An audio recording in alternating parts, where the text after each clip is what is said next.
Well, howdy there, Internet people. It's Bo again. So, today we're going to talk about the Scopes trial. The Scopes trial from the 1920s.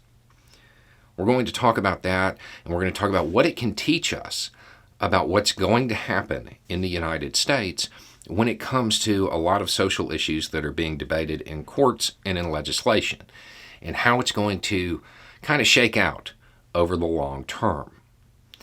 Because right now we have an anomaly. The way things are working right now, it's not how it's supposed to work. So we're going to take a look at how it historically does work. And then we'll come back to what's happening now.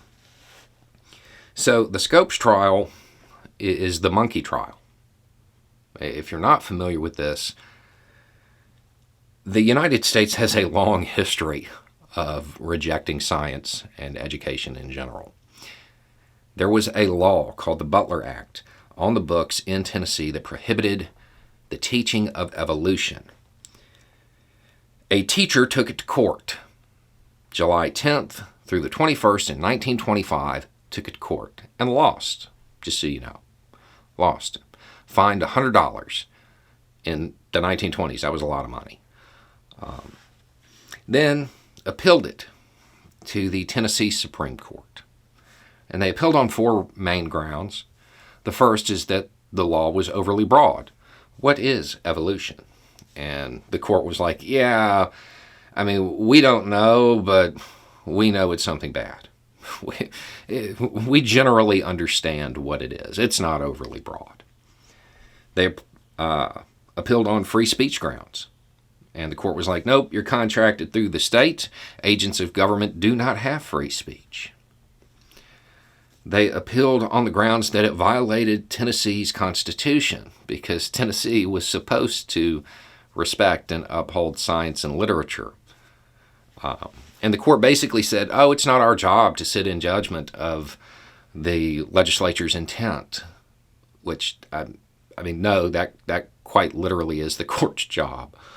And then the last ground was freedom of religion. And the court basically said, we don't see what this has to do with any particular religion at all. Okay. Lost. Then in 1968, Epperson versus Arkansas, Supreme Court of the United States, they found that these kind of laws do in fact violate the Establishment Clause of the First Amendment. So it was struck down. But see, here's the thing. The Butler Act, that law in Tennessee, it had been removed the year before. To change society, you don't have to change the law. You have to change the way people think. You have to change thought. You have to shift thought. The law is an after effect. Changing the law is an after effect. But see, that's not what's happening right now. What's going on right now with a lot of the stuff that Republicans are pushing through, whether it be bans on books or CRT or family planning or whatever, it goes against thought. It goes against what the overwhelming majority of society wants. It's regressive. It isn't trying to change thought and then change the law. It's trying to use the law to change thought. It is regressive. It is a reaction. It's authoritarian. And this is only happening through the raw exercise of political power because the Republican Party has abandoned the Republic, the Constitution, and democracy in general. I mean, that's why it's occurring. If they cared about any of these things, this stuff wouldn't be occurring. So, what does that tell you? How do you counter it? Do you counter it by waiting for a whole bunch of new Supreme Court justices? No. You don't need to. You've already changed thought. Thought is already in agreement on the pro-freedom side, the side that wants choice, that wants options, that wants education. It's already there. How did the Butler Act get repealed? Political power. Once you have thought shifted, using the mechanisms and the levers of power of government that are granted in a democracy to the majority, well, that's how it's supposed to work. The law is supposed to catch up as an after effect. The way this is countered is through the raw exercise of political power. There doesn't have to be a giant campaign to change people's minds. People are already in agreement. People are already curious about what's in those books. People already want to learn. They want critical thinking taught in the schools. They want family planning. It's already there. These are election issues.